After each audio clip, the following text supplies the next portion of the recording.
اليوم عندنا طبق ديال السمك. دايره حتى شوربه ديال الخضر الصليبيه والقرعه الحمراء والقرعه الخضراء. كاين بروكلي، كاين فيها بروكلي، كاين فيها قرعه خضراء، قرعه الحمراء، اللفت، البورو، كرافس، قزبر، معدنوس، بصل، والتوابل الخفيفه اللي كندير. هنا طبق ديال السمك ناكلو مجموعين. ما زلت مع الحميه رغم انني في سفر. تنطيب بالبيت. عندنا سلطه اللي فيها بطاطا وجلبان وخيزو، سلطه ديال الخيار، مطيشه وخس، باربه، بصله.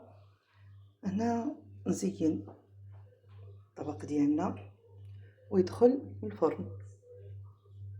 رغم ان الجو هنا شويه بارد ولكن في العشيه كيسخن. المهم الحميه ما نفرطوش فيها. ماشيين على الحميه الحمد لله. الاكل اللي حاب يدير الحميه ضروري خصو ياكل في البيت.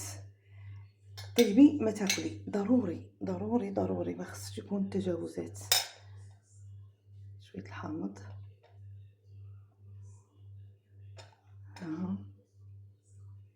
الطريقه.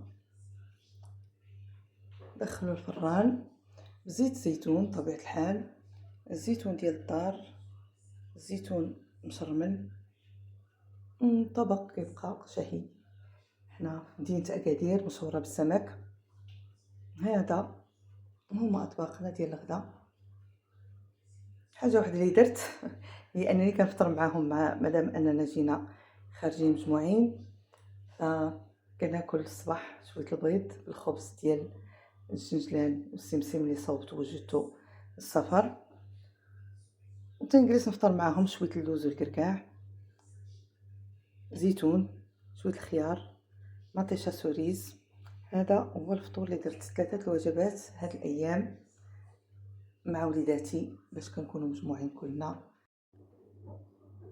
هنا وجد الحوت ديالنا، خضر الصليبيه، هذه شوربه ديالها، الخبز ديال الدار عاجبني بطبيعه الحال، شويه دسر، السمك ناكل معهم لان حوت هذا غير بالجزر والزيتون. سلطه. هنا وهي هذه غديوتنا ديال هذا النهار، صالحه للحميه بطبيعه الحال. سمك مع شوربه وسلطه خضراء.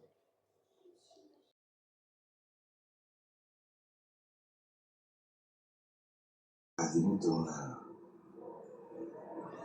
ضحك ثاني ونشوف أخلاقك وزين تعاملك، وفي الحقيقة نحس عني نشدك معنا عنا حنا يعني نتعرسوا يعني نتزوج بك.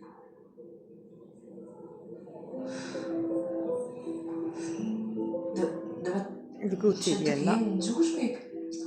حلوى ديالي الكوك وكاكاو، حلوى ديال الوليدات، شاي. والله ما عرفت نقول لك.